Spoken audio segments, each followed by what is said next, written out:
कि देश भर में आज़ादी का अमृत महोत्सव मनाया जा रहा है और ऑब्जेक्शंस भी हो रहे हैं। कुछ लोग कह रहे हैं कि तिरंगे को बेचा जा रहा है, तिरंगे की कीमत रखी जा रही है, और कुछ लोग ये कह रहे हैं कि ये सम्मान की बात है और कुछ लोगों को ये सूट नहीं करता है, इसलिए तिरंगे पर भी राजनीति कर रहे हैं। 75 साल हो गए आज़ादी के, क्या अभी भी अभिव्यक्ति की आज़ादी को लेकर के किसी को संदेह है? इसी पर चर्चा करेंगे। चेतन जी भारतीय जनता पार्टी से, युवा मोर्चा से। चेतन जी आपका स्वागत है। वीरेंद्र सोनू अक्सर देखते रहते हैं, फायर ब्रांड नेता। वीरेंद्र जी आपका स्वागत है। साहिल जी हमेशा डिबेट में लड़ते हैं, आज उम्मीद करता हूं कि आज डिबेट पे नहीं लड़ेंगे। साहिल जी, क्या आपको लगता है कि अभिव्यक्ति की आज़ादी बरकरार है या फिर राहुल गांधी को जेएनयू में जाना पड़ेगा, उनके साथ खड़ा होना पड़ेगा, जो कहते हैं भारत तेरे टुकड़े होंगे इंशाअल्लाह इंशाअल्लाह, अफजल गुरु भी पैदा होंगे हर घर से? विनोद जी, मैं ये ज़रूर, आपने जेएनयू का भी नाम ले लिया, तो जेएनयू इसी देश का संस्थान, एजुकेशनल इंस्टीट्यूशन है इसी देश के अंदर, और बड़ा बेहतरीन इंस्टीट्यूशन है। देश की फाइनेंस मिनिस्टर उसी इंस्टीट्यूशन से आती है, देश के बड़े बड़े दिग्गज जो हैं वो उसी इंस्टीट्यूशन का हिस्सा है।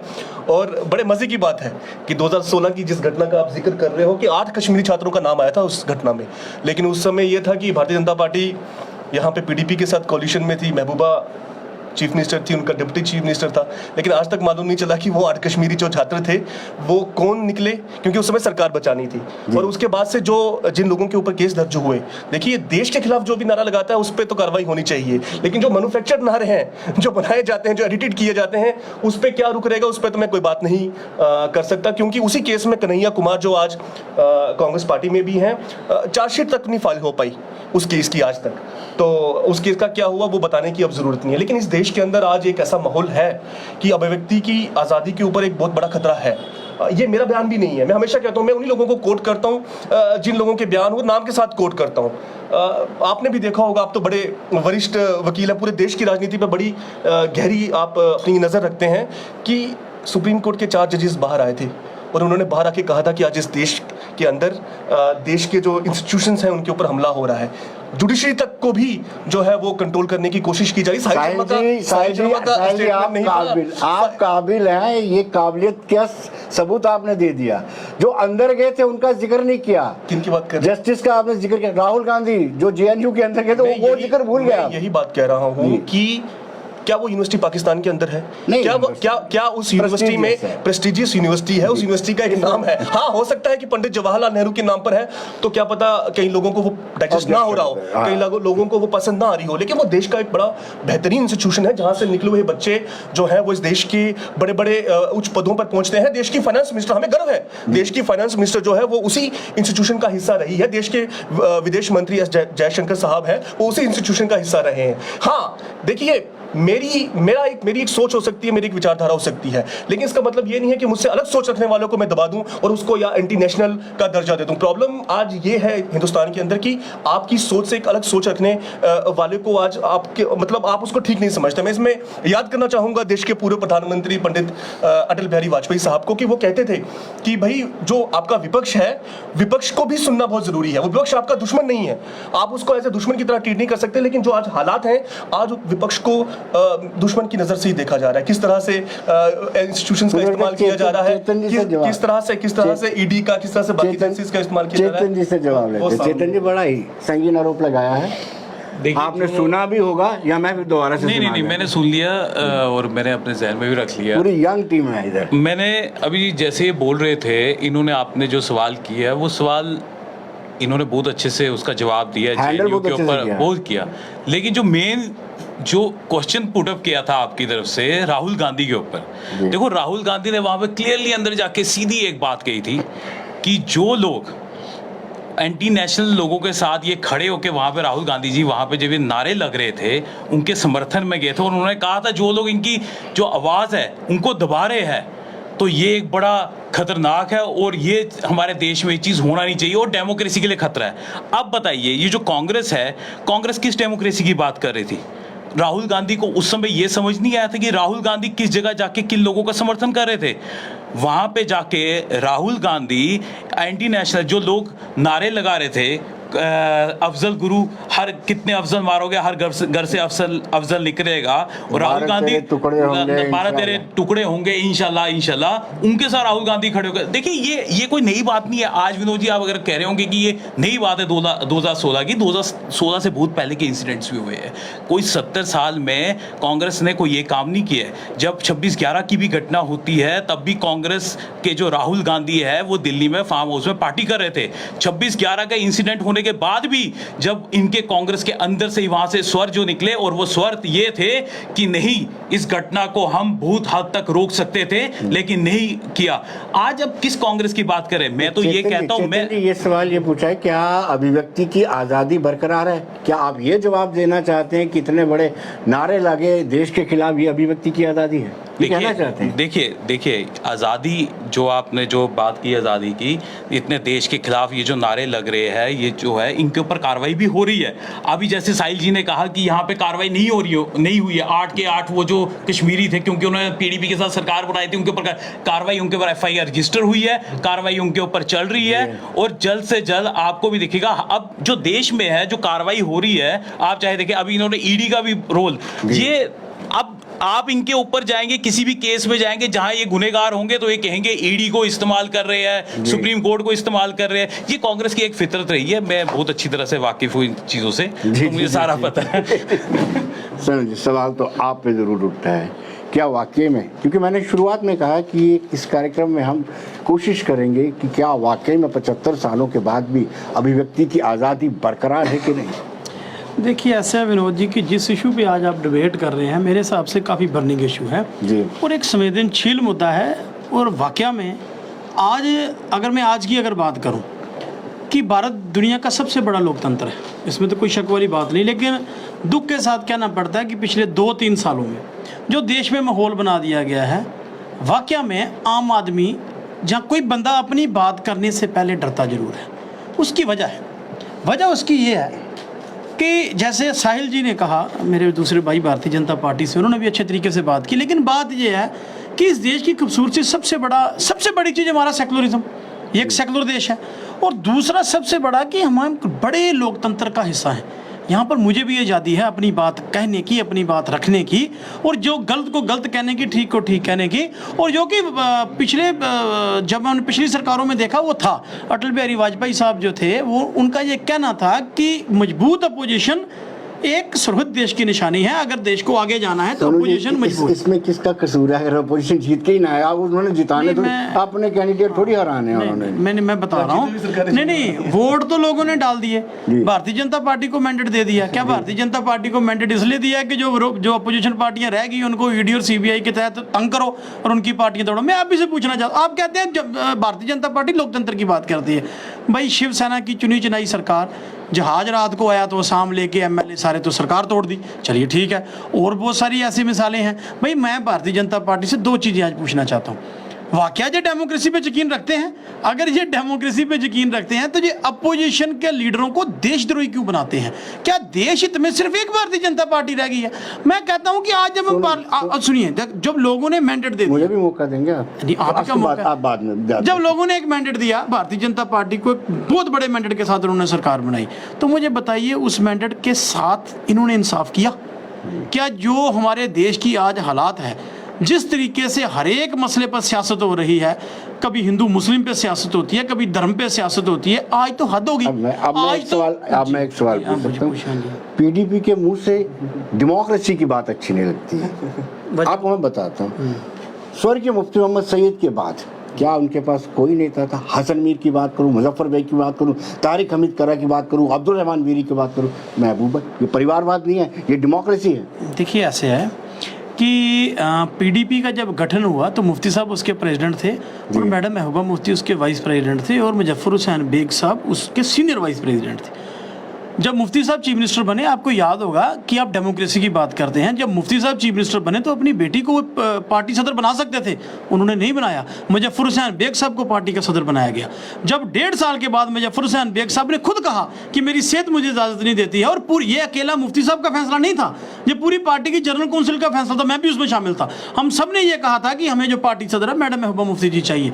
और दूसरी बात में यहाँ के इस पार्टी को बनाने, बेटे को लाया गया माया नगरी से यहाँ पर कैबिनेट मिनिस्टर बनाएगा, ये डेमोक्रेसी की एक पहचान है। तो भारतीय जनता पार्टी, चलो हमने तो मुफ्ती साहब के बेटे को एमएलसी बनाया, तो भारतीय जनता पार्टी के अमित शाह साहब होम मिनिस्टर थे, तो उनके बेटे जयंत शाह को क्रिकेट एसोसिएशन का प्रेसिडेंट बना दिया, जिसको बैट पकड़ने की जांच नहीं होगी, जिसने बैट बॉल कभी देखा नहीं होगा। ये किस परिवारवाद की बात कोई दूसरा करेगा। लेकिन फिर भी मैं एक बात इसमें कहना चाहता हूँ, सुनिए, आपकी डेमोक्रेसी पर। मेरी हम तो डेमोक्रेसी पे तब भी यकीन रखते थे, आज भी रखते हैं, आगे भी रखेंगे। आप मुझे बताइए, मुफ्ती साहब ने सरकार बनाई 2002 में, मैं थोड़ा सा 2 मिनट आपके लेना चाहूँगा।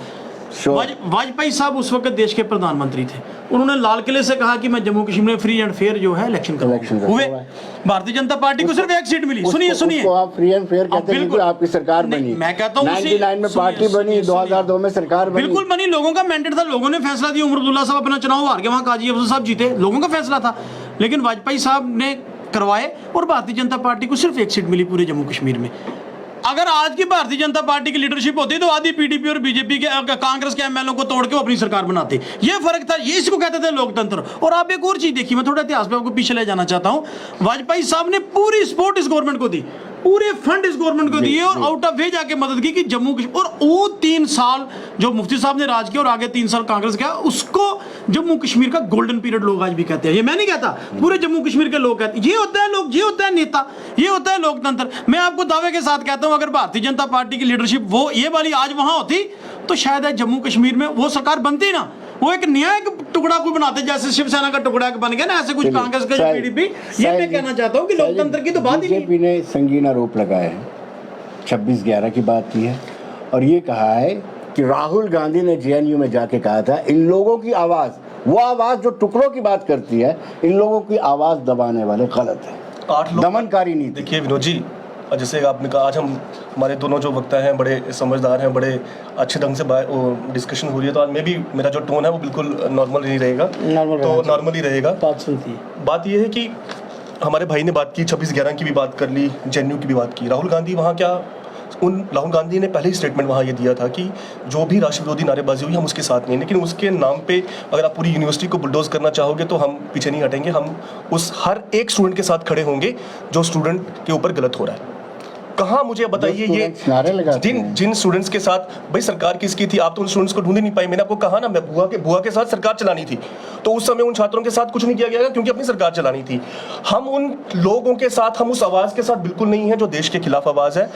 आपने अफजल गुरु की बात की, अभी कुछ दिन पहले, अभी ये युवा मोर्चा में है, इनके ही भारतीय जनता पार्टी के स्पोक्स पर्सन है अरविंद जसरोटिया साहब, वो तो मातम मना रहे थे अफजल गुरु की, जो कांग्रेस ने, तो उन्होंने स्टेटमेंट दी, जी लगाया और कहा कि कांग्रेस ने हत्या की अफजल गुरु की। तो अफजल गुरु का समर्थक कौन है ये बताने की जरूरत नहीं है। आतंकवादी अभी किस पार्टी के साथ पकड़े जा रहे हैं, किस पार्टी के ऑफिस बेरर्स हैं, मैं उन चीजों पर नहीं जाऊंगा। मैं बात आऊंगा कि मेरे भाई हैं हमारे, 26/11 की भी बात की कि भाई राहुल गांधी जी जो थे वो कहीं किसी फार्म हाउस में एंजॉय कर रहे थे।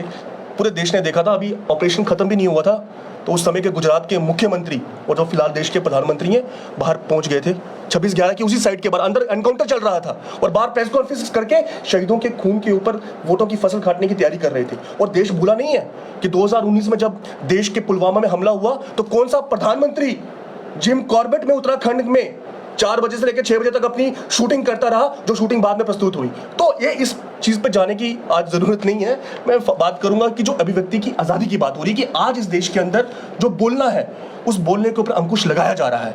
आप देखिए, कल की घटना है, नोएडा की घटना है कि हमारे ही देश के पूर्व संस्कृति मिनिस्टर, कल्चर मिनिस्टर और इस समय जो सांसद हैं वो पूरी देश की मीडिया के सामने कह रहे हैं कि मुझे शर्म आ रही है कि यूपी में मेरी सरकार है, मुझे शर्म आ रही है कि जिस तरह से गुंडागर्दी जो है वो मचा कर रखी हुई है भारतीय जनता पार्टी के नेताओं ने, कार्यकर्ताओं ने। तो बात उन मुद्दों पे होनी चाहिए। और मैं फिर उसी बात पे आऊंगा कि मुद्दे को डाइवर्ट नहीं करना चाहिए कि राहुल गांधी ने क्या कह दिया या इसने क्या कह दिया या उसने क्या कह दिया। आज देश के जो प्रमुख मुद्दे हैं, जम्मू कश्मीर के जो प्रमुख मुद्दे हैं, उन पे बात होनी चाहिए। जम्मू कश्मीर बेरोजगारी पे नंबर 2 पे आ गया है, कल ही का डाटा है। आज सरकार ने, ये देखिए सरकार किस तरह खेलती है। सरकार, मुझे समझ नहीं आती कि इन मुद्दों पे बात क्यों नहीं होती। सरकार कहती है कि भैया हम 80 करोड़ लोगों को भोजन दे रहे हैं, इसके लिए हमारी सरकार का धन्यवाद होना चाहिए। संसद में कहा परसों, और कल ही सरकार ने डाटा रखा है, इसी सरकार ने, कि 10 लाख करोड़ रुपए राइट ऑफ किए गए हैं धन पशुओं के। और कौन धन पशु हो? जिनको प्रधानमंत्री अपने ही वो जो 7 RCR आजकल नाम चेंज कर दिया, हमें तो पुराना नाम ही याद है, आजकल लोक कल्याण मार्ग कर दिया है मेरे ख्याल से, उसी में बैठ के सामने मेहुल चोकसी साहब बैठे हुए थे और मेहुल चोकसी को मेहुल चोकसी भाई कह रहे हैं। उसका 1 लाख करोड़ रुपया पिछले 8 सालों में माफ की जनाब, ये मुद्दा है। मुद्दा ये नहीं है कि राहुल गांधी वहां जेएनयू में चला गया, राहुल गांधी जी कहीं और चले गए। और हाँ जी, आप अभिव्यक्ति की आजादी की बात करते हैं, वो भूल गए 1975 आपातकालीन आवाज दबा थी, पकड़ के आपने क्या नहीं की, नसबंदी की, और आप अभिव्यक्ति की आजादी करते हैं। मैं बताता हूँ जनाब कि आप 1975 की बात करते हैं। अब यहाँ तो कोई आरएसएस के बैकग्राउंड से है नहीं है, अगर कोई होता तो मैं उससे ही पूछ लेता जी। बाला साहब देवरस राष्ट्रीय आरएसएस के सर संचालक थे और उन्होंने चिट्ठी लिखी आरएसएस को सपोर्ट, इमरजेंसी जो थी, बाला साहब देवरस ने इंदिरा गांधी की उस इमरजेंसी को सपोर्ट किया। लेकिन फिर भी मैं वो कहता हूं, मेरे लीडर ने, राहुल जी ने, उसके बाद के प्रधानमंत्री जो हो, डॉक्टर मनमोहन सिंह जी हो, हमने कभी गर्व नहीं किया कि हमने इस देश के अंदर इमरजेंसी लगाई। इमरजेंसी लगाने के बाद सुनिए, मेरी बात सुनिए, मैं उस पर आ रहा हूं। इमरजेंसी लगी, जयप्रकाश नारायण उस समय विपक्ष के बहुत बड़े लीडर थे। देश के अंदर माहौल ऐसा था, देश में विपक्ष जो था, सीआईए एजेंसीज की रिपोर्ट है कि सीआईए के साथ मिलकर देश में अफरा तफरी का माहौल था। उस माहौल में उस समय इमरजेंसी लगी, लेकिन जब इमरजेंसी हटी, हम चुनावों में गए, चुनावों में हमारे खिलाफ मैंडेट आया, हमने उसको एक्सेप्ट किया, सरकार छोड़ी और 3 साल भी वो सरकार नहीं चल पाई।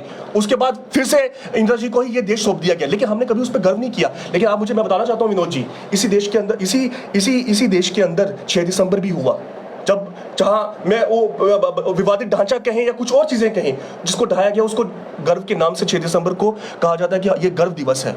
हमने कभी ये तो नहीं कहा। 84 हुआ, 84 में हमारे कुछ लीडर्स के ऊपर आरोप लगे। सुनिए, मैं उस पे भी आता हूं, लेकिन मेरे प्रधानमंत्री ने, मेरी लीडर ने संसद में खड़े होकर देश से माफी मांगी।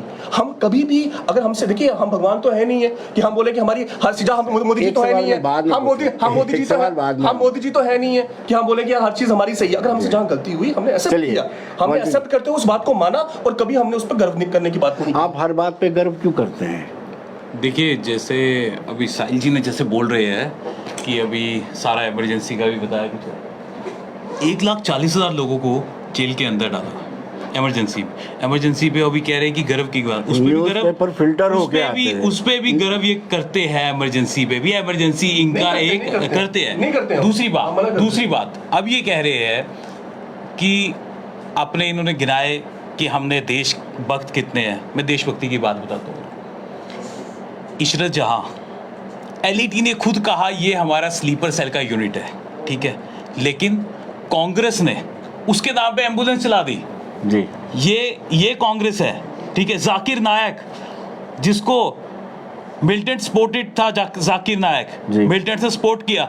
आरजीएफ में, राजीव गांधी फाउंडेशन में 50 करोड़ का चंदा इनकी इंटरिम प्रेसिडेंट ने लिया है, ठीक है। और जो लोग आज बेल पे बाहर है, single bench, double bench, supreme court से भी इनकी प्ली खारिज हो गई हुई है, ठीक है, आज ये लोग बेल पे है। ये किस संगठन की बात करते हैं?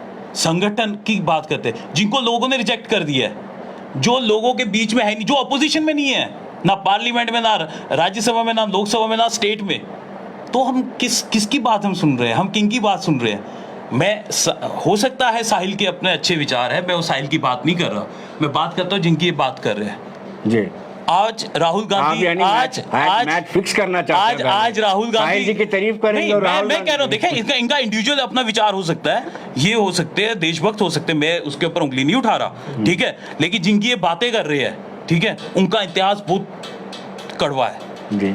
आज राहुल गांधी के पास यूके की सिटीजनशिप है या नहीं है, उसके दस्तावेज बाहर है। अगर साहिल जी मना कर दे, अगर स्वामी जी के पास सब कुछ है, आपके भी सारी डिटेल्स है भाई साहब, सारी डिटेल्स है। अगर आप मुझे एक चीज बताइए, अगर ये चीजों से डिनाई करते हैं जो मैंने चीजें बोली, याकूब मेनन के लिए इनके शशि थरूर ने आंसू बहाए।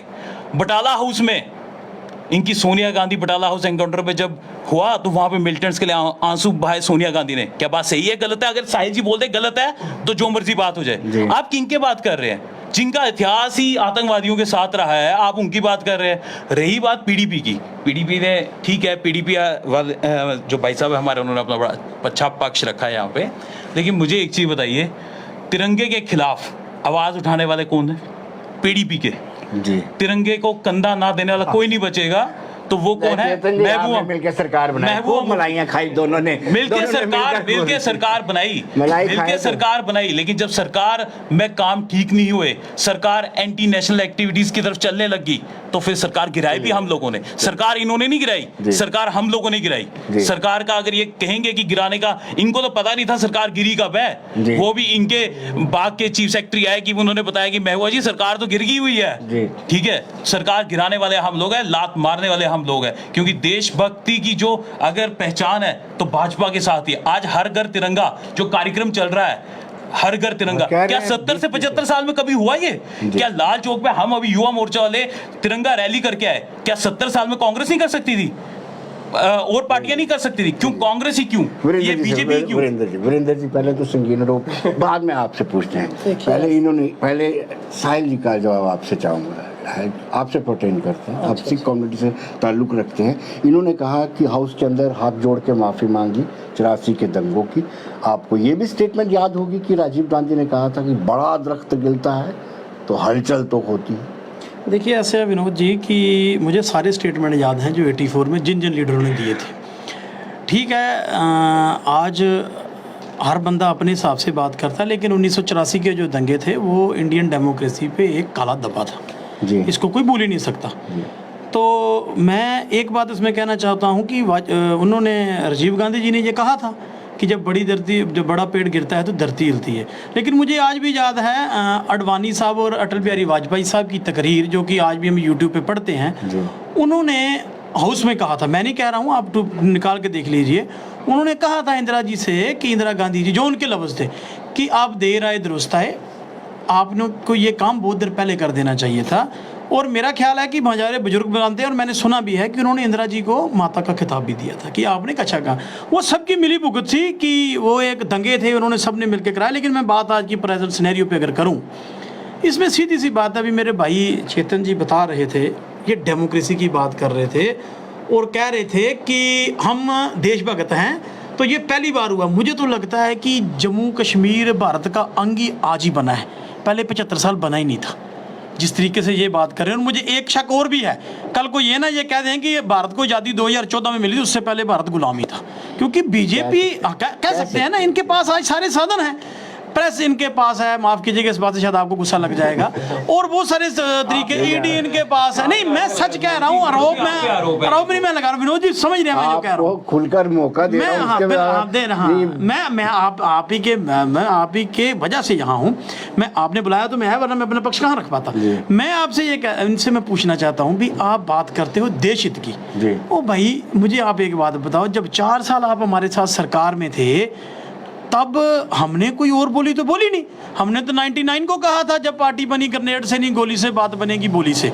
तो जब आपने हमारे साथ सरकार बनाई, जब आपके लोग MLC बने, मिनिस्टर बने, हमारी वोटों से बने, और आपके एक पूर्व डिप्टी चीफ मिनिस्टर साहब जो यूनिवर्सिटी में रहते थे, उन्होंने नगरोटा में अम्यूनिशन डिपो के पास 3 मंजिला घर बना लिया। और जब आर्मी उन्होंने रोका, इन्होंने आर्मी के ऊपर FIR रजिस्टर कराई, आए डिप्टी चीफ मिनिस्टर, और उन्होंने प्रेस में कहा ऑन द रिकॉर्ड कि आदमी लोगों को तंग करती है। तब आपकी देशभक्ति कहाँ थी भाई? हम लोग तो चलो आपके कहने से हम देशभक्त है नहीं, बाकी बात उनकी तिरंगे की। सुनिए, मैं एक बात करूंगा, देखो, जब चर्चा चलेगी तब वो प्रेस कॉन्फ्रेंस जरूर आएगी, जब तिरंगे का जिक्र होगा महबूबा जरूर आएगी। बिल्कुल, हाँ, मैं अभी भी कह रहा हूँ। अब सुनिए, मैं उसी पे मैं खुद ले जा रहा था, मैं खुद ले जा रहा था उन पे, लेकिन आपने बीच में पूछ लिया तो अच्छी बात है। मुझे आप एक बात बताइए कि मुफ्ती मोहम्मद सैयद साहब लगभग 25 साल प्रदेश कांग्रेस के अध्यक्ष रहे हैं, और उस वक्त रहे हैं जिस वक्त तिरंगा कश्मीर में उठाने वालों को दलाल कहा जाता था, दिल्ली का दलाल कहा जाता था। माफ कीजिएगा, ये लफ्ज मुझे इस्तेमाल नहीं करना चाहिए, लेकिन मैं सच्चाई जब बता रहा हूँ, तब तिरंगा उठाने वाले लोगों को कब्र के लिए कश्मीर में जगह नहीं मिलती थी, कब्र के लिए जगह नहीं, उनको कब्रों से भी बाहर निकाला। मुफ्ती साहब ने 25 साल प्रदेश कांग्रेस का प्रधान होते तिरंगे को वहां लहराया और तिरंगे का परचम फहराया। हमें देशभक्ति का सर्टिफिकेट किन से ले? सुनिए, मैं बता रहा, आगे आ रहा हूँ, मैं सारी जगह श्रेय नहीं लेना चाहता, तिरंगा हमारे दिल में है। मैं इनसे पूछना चाहता हूँ कि जिस पार्टी की ये बात करते हैं भाई 52 साल आरएसएस ने अपने हेडक्वार्टर पे तिरंगा नहीं फहराया। जिस वक्त देश आज़ादी के गुण गायन कर रहा था, तब इन्हीं के जो बुजुर्ग थे नथुराम गोडसे, जिन्होंने राष्ट्रपिता फादर ऑफ नेशन को गोली मार दी, और ये कातल हथियार के तिरंगे के हमें पाठ पढ़ाते हैं कि आप देशभक्तों का देशद्रोही हो। बाकी दूसरी बात मैं एक बात क्लियर कर, फिर उनसे आप पूछिए। भाई देशभक्ति हमें पता है देशभक्ति क्या होती है। कश्मीर का हर मेन स्ट्रीम पॉलिटिकल पार्टी का वर्कर जिसने इस तिरंगे और इस देश के लिए शहादत दी है वो देशभक्त है। जम्मू कश्मीर का बॉर्डर पे रहने वाला आदमी जो रोज पाकिस्तान के गोलों के साथ मुकाबला करता है वो देशभक्त है, ना कि भारतीय जनता पार्टी के लीडर हो। 50 साल पहले वो अंग्रेजों के साथ रहे, उसके बाद राष्ट्रपिता को मारने वाले लोग आज देशभक्ति का ज्ञान बांट रहे हैं।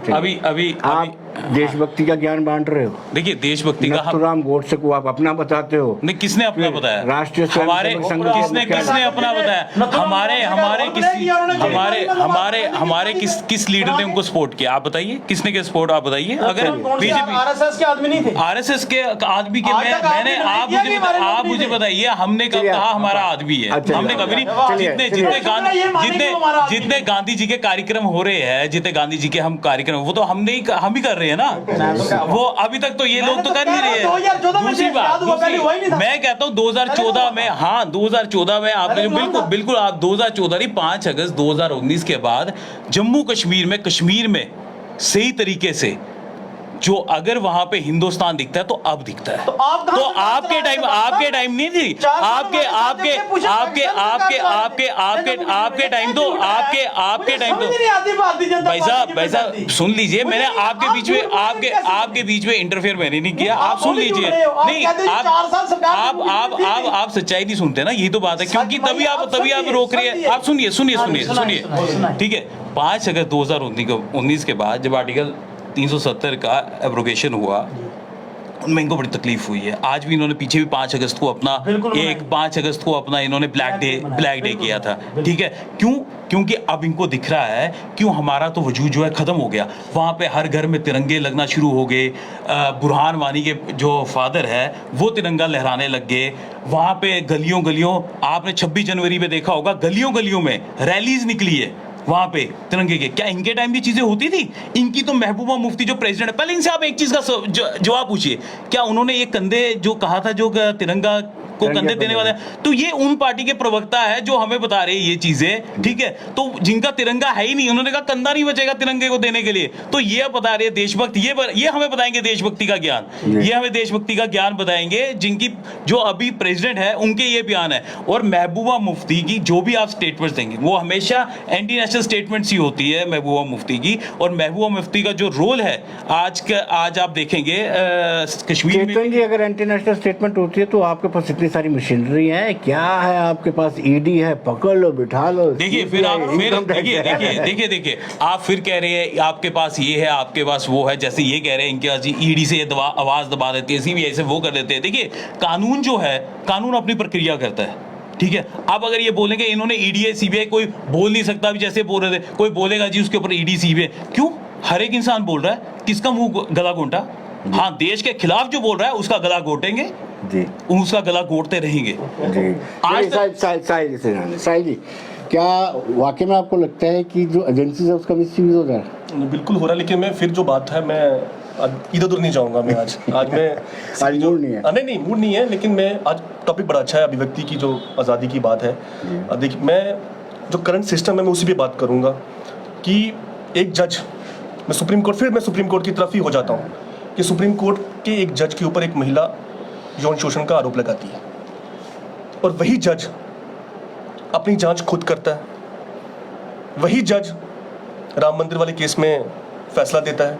वही जज रिटायरमेंट के बाद बीजेपी का कोटे से राज्यसभा का मेंबर चला जाता है। ये इस देश की सच्चाई और इन मुद्दों पे बात जो है वो होना बहुत ज़रूरी है विनोद जी, कि डाइवर्ट करने के लिए बुरहान वानी की बात कर रहे थे। आप तो बड़े वरिष्ठ हैं और बड़ी, मैं फिर कहूँगा कि बड़ी बारीकी नज़र रखते हैं। दिल्ली पहुँचे डॉक्टर निर्मल सिंह जी, मीडिया ने पूछा बुरहान वानी का एपिसोड हो गया, उनका गलती से मारा गया, हमें मालूम नहीं था, अंदर था। मेरा स्टेटमेंट नहीं था ना, याद होगा डॉक्टर निर्मल सिंह का स्टेटमेंट था दिल्ली में, और टोपी भी वो कराकोरी वाली पहनी हुई थी जो प्रधानमंत्री जी पहनने से परहेज करते हैं। 2014 का चुनाव चल रहा था, नरेंद्र मोदी जी आए, बाप बेटा चोर है, बाप बेटी चोर है, मैंने कहा था। किश्तवाड़ की रैली थी, आपको फिर याद होगा, प्रधानमंत्री जी के मुंह के ही वर्ड थे, जिस एनसी के ऊपर, जिस पीडी के ऊपर आरोप लगाते हैं, एनसी के लिए क्या कहा जाता था 370-35 ए की, मेरे भाई बड़ी बात कर रहे हैं, 370-35 ए को कहा जाता था कि जहां हुए शहीद मुखर्जी वो कश्मीर हमारा है। लेकिन 1999 में जब उसी नेशनल कॉन्फ्रेंस के साथ समझौता किया, उसी दिन श्यामा प्रसाद मुखर्जी की आत्मा वहीं पर तृप्त होगी कि श्यामा प्रसाद मुखर्जी के जो चेले थे, पीडीपी के साथ सरकार बनाते थे, दो झंडे भी लगाए। श्यामा प्रसाद मुखर्जी के जो चेले थे, आज जिसकी हत्या के लिए जिस पार्टी को जिम्मेदार ठहराते थे, तो उसी पार्टी के साथ समझौते में चलेगी। ये इन मुद्दों पे जाने की जरूरत नहीं है। मुद्दा यही है देश में अभिव्यक्ति की आजादी, और उससे भी बड़ा जो मुद्दा है विनोद जी, की देश के इश्यूज पे बात क्यों नहीं हो रही है, जम्मू कश्मीर के इश्यूज के ऊपर बात क्यों नहीं हो रही है। आप ही गए थे, मैंने देखा वो रात को 8 बजे का वो वीडियो, कि जब आप हजारों जो एम्प्लॉइज थे उनकी आवाज को उठा रहे थे, क्या उनके मुद्दों पे बात हो रही है? क्या जो आपके जो बच्चे जो आपके जो नहीं, वो परेशानी है ना, कि परेशानी वो रविश, मुझे एक बात बड़ा अच्छा याद आ गई कि मुझे रविश कुमार जी की एक बड़ी अच्छी बात याद आ गई। उन्होंने कहा कि अगर आप ये कहते हैं कि मुझ पर ये आरोप लगाते हैं कि आप ब्यास हैं, मैं बायस नहीं हूं, क्योंकि जब देश का 95% मीडिया एक तरफ खड़ा हो जाए तो 5% की आवाज तो है जो वो बड़ी एकदम से दब जाती है। और क्या उन लोगों के साथ हाल हो रहा है वो बताने की जरूरत नहीं, कि देश के जो बड़े बड़े मीडिया जर्नलिस्ट थे, चाहे पुण्य प्रसून वाजपेयी जी थे, चाहे अभिसार शर्मा जी थे, चाहे आपकी साक्षी जोशी जी थे, उनके साथ क्या हुआ ये बताने की जरूरत नहीं है। मैं फिर आऊंगा यहाँ जम्मू कश्मीर को लेकर, कि जम्मू कश्मीर के अंदर मुद्दे हैं, चाहे वो पीएचई के मुद्दे हों, चाहे वो आपके जो स्कैम्स हो रहे हैं उनके मुद्दे हों। आप देखिए यार कि पीएसआई का स्कैम हो गया, मीडिया में खबर लगती है कि भैया एक सिक्योरिटी गार्ड इतना कहां ताकतवर हो गया कि वो पूरी पीएसआई स्कैम को घुमा गया। उस पर कल जो छापे हुए भारतीय जनता पार्टी के डीडीसी, नहीं इंक्वायरी होगी नहीं ना, इंक्वायरी क्यों होगी? उससे पहले आप देखिए जेई की जो लिस्ट हो, उससे पहले आपकी फायर एंड सर्विसेज की लिस्ट हो, उससे पहले की जो लिस्टें हो, कि ऐसा क्या हो गया कि 2014 के बाद से जो भी रिक्रूटमेंट यहां पर हुई है वो रिक्रूटमेंट स्कैम की बलि चढ़ गई है। कौन ये धनपोषु है? और उसके बाद मैं फिर आता हूं, बड़ी बड़ी बातें कर रहे, मैं नहीं जाऊंगा वो उसने क्या कहा, इसने क्या कहा। मैं आता हूं हिमगिरी इंफ्रास्ट्रक्चर लिमिटेड, जिसको लेकर एडवोकेट शेख शकील साहब बड़ी बड़ी बातें कर रहे हैं। तो जिनके अपने घर शीशे को हो वो दूसरों के पत्थर नहीं मारा करते, जनता देख रही है। और मैं ये जरूर कहना चाहूंगा कि जो इनका 2014 से बाद का जो यहाँ पे कार्यकाल है, वो यहाँ जम्मू कश्मीर की जनता की परेशानी को बढ़ाने वाला है, वो देश की परेशानी को बढ़ाने वाला है। प्रधानमंत्री जी कह रहे हैं डीपी बदलो, मैं कहता हूं प्रधानमंत्री बदलो। अगर इस देश के अंदर आप कुछ अच्छा देखना चाहते हो तो इस देश के लोगों को प्रधानमंत्री बदलना पड़ेगा, क्योंकि हर समस्या की जो जड़ है, हर समस्या की जो जड़ है, हर समस्या की जो जड़ है वो प्रधानमंत्री जी हैं। क्यों है? क्योंकि जब प्रधानमंत्री जी अपना डाटा संसद के अंदर रखते हैं कि पिछले 8 सालों में 10 लाख करोड़ रुपया उद्योगपतियों का धन का बर्बाद कर, राइट ऑफ कर दिया गया, माफ कर दिया गया, तो क्या इस देश के यही कांग्रेस का असली चेहरा जो सामने आया, जो प्रधानमंत्री कहते हैं प्रधानमंत्री बदलो, यही कांग्रेस है। कांग्रेस को अपने देश के प्रधानमंत्री पे भी भरोसा नहीं, यही कांग्रेस का असली चेहरा है, क्योंकि कांग्रेस का हाथ ही रहा है आतंकवाद के साथ, आतंकवादियों को शरण देने में इनका हाथ है, आतंकवादियों। अब ये कह रहे प्रधानमंत्री बदलो, प्रधानमंत्री बदलो ना, आप पे दम है तो बदल के दिखाओ ना। जो लोग खुद अपने पास अपने कुछ 2 स्टेट में है, अब वो भी नहीं दिखेंगे, तो वो आज कह रहे प्रधानमंत्री। क्यों? प्रधानमंत्री को चुना किसने है? प्रधानमंत्री को यहाँ के देश की जनता ने चुना है, और आज ये देश की जनता के खिलाफ बोल रहे हैं, देश की जनता को एक गाली दे रहे हैं, क्योंकि देश के मैंडेट को इन्होंने गाली दी है। इन्होंने कहा प्रधानमंत्री बदलो, इन्होंने कहा, और देश का प्रधानमंत्री हमारा प्रधानमंत्री नहीं है, देश का प्रधानमंत्री देश का प्रधानमंत्री है, देश का प्रधानमंत्री देश का प्रधान, चाहे वो मनमोहन सिंह जी थे, जो भी थे, देश का प्रधानमंत्री देश का होता है, हम उसके ऊपर नहीं जाते। लेकिन कांग्रेस के खून में ये चीज है, कांग्रेस के खून में ये चीज रही है। आप कांग्रेस की ये जो नीति है, ये इन्हीं चीजों के ऊपर चलती है कि ये आतंकवाद के साथ रहेंगे। अभी मैं आपको पूरी लिस्ट गिनाता हूं, मेरे पास पूरी लिस्ट बनी है, पूरी लिस्ट में आपको गिनाता हूं। इनका आज जब से 2000 ये मोदी जी की सरकार है, 2000 उससे पहले 2014 से पहले की मैं आपको बात बता रहा हूं, एयरपोर्ट, मेट्रोज, हर जगह अनाउंसमेंट होती थी। क्या अनाउंसमेंट होती थी? क्या अनाउंसमेंट ये होती थी कि डब्बे अपनी सीटों के नीचे देखो, टिफिन बॉक्स देखो, स्कूटर देखो, बॉम्ब धोनी है, ये नहीं है, इस तरीके से। और आपको मैं इनके बताता हूँ इनके समय की घटनाएं क्या क्या थी, सुनो। 2005 में राम जन्मभूमि अटैक, दिल्ली अटैक 2005 में, सीरियल ब्लास्ट जिसमें इनोसेंट लोगों की हत्याएं हुई, ठीक है। काशी संकट मोचन अटैक मार्च 2006 में, समझौता एक्सप्रेस ब्लास्ट फरवरी 2007 में, सीरियल बॉम्बिंग यूपी में 2008 में। हम डिरेल हो रहे हैं, टॉपिक से डिरेल हो रहे हैं। मैं आपको ये चीज बता रहा हूं, जो लोग देश के प्रधानमंत्री के खिलाफ बोल सकते हैं, आज तक इन्होंने अपने अध्यक्ष को ही अगर बोला होता ना, जो पाकिस्तान के स्पोर्ट में बातें करते हैं और पाकिस्तान अपने इनके नेता है, चाहे वो दिग्विजय सिंह हो, सलमान खुर्शीद हो, इनके बारे में बात करें ना, मणिशंकर अय्यर के बारे में बात करें, उनके बयानों पे जो पाकिस्तान के समर्थन में बात है, ये हमारे लिए बात करती है। इनको इनसे सवाल जो है इनसे पूछना चाहिए ये चीजें। जी वीरेंद्र जी से लो जी, मैं जवाब दे दूं ना पहले। चलिए ठीक। देखो, मेरा भाई ने अच्छा बोला, देश प्रधानमंत्री कब से देश हो गए? प्रधानमंत्री देश ही नहीं है। सुनिए, प्रधानमंत्री देश कब से हो गया? मुझे जरा एक बात बताइए ना।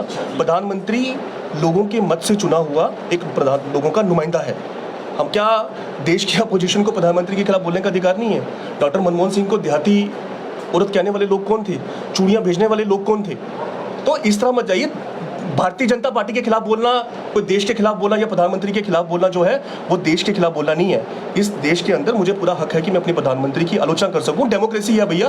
कोई वो अभी आप थोड़ी देर पहले कह रहे अभिव्यक्ति की आजादी है नहीं, और अब नहीं, मैं वही बता रहा हूं ना, मैं ये कह रहा हूं कि आजादी है, लेकिन आजादी पर अंकुश लगाया जा रहा है। मेरा ये कहने का मतलब है, आप बताइए मुद्दों, ये सुनिए, इनको अभी इन्होंने स्टेटमेंट दी है, ये कल मीडिया में जाएगी या आ जाएगी, तो कल को इनके ऊपर एफआईआर तो रजिस्टर होनी चाहिए ना। किस बात? अगर इनकी आजादी में मुझे बताइए, प्रधानमंत्री बदलो, वो तो देखिए आजादी में रोक होगी, कल एफआईआर लग जाएगी। बिल्कुल, मैं कहता हूँ एक छोड़ के चार लगाइए। साहिल शर्मा यहाँ बैठा हुआ, 4 एफआईआर लगाई, मैं बोल के जा रहा हूँ। सुनो एक चीज, दूसरा मैं ये कहना चाहता हूँ कि बड़े हमले गिना रहे थे। ये 2014 के बाद से जरा अब मैं हमले गिनाना शुरू करता हूँ। पुलवामा इनके समय हुआ, उड़ी इनके समय हुआ, पठानकोट इनके समय हुआ, हमले भी हुए। मैं ये नहीं कहता हूँ किसके समय हुए, लेकिन एक विचित्र घटना हुई कि पहली बार पठानकोट में हमला हुआ और भारतीय जनता पार्टी की सरकार में ही आईएसआई को बुलाकर जांच करवाई गई और जिसने जाके को क्लीन चिट दे दी। तो ये आपका जो है वो असली रूप है। वो अब इसमें बताइए कौन राष्ट्र विरोधी है, कौन देशभक्त है। चाइना के साथ हमारा पिछले ही 2020 में जो घटना हुई, हमारे देश के 22 जवानों को शहीद कर दिया गलवान वैली में।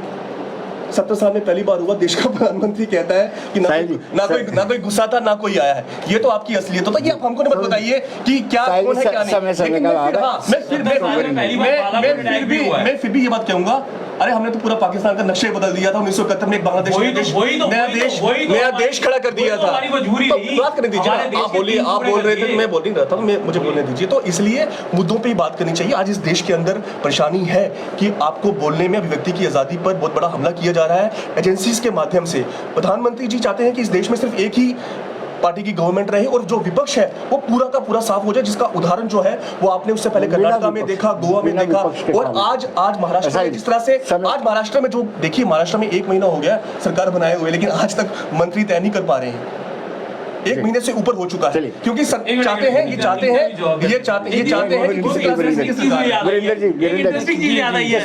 इंटरेस्टिंग चीज है। इन्होंने कहा महाराष्ट्र में 1 महीना हो गया ऐसे। भाई साहब, हमने राम जन्मभूमि, ट्रिपल तलाक, 370 इतने फैसले ले लिए। जिस पार्टी से अपनी स्टेट में 2 महीने से अध्यक्ष नहीं बनाया जा रहा है, आप किस पार्टी की बात अध्यक्ष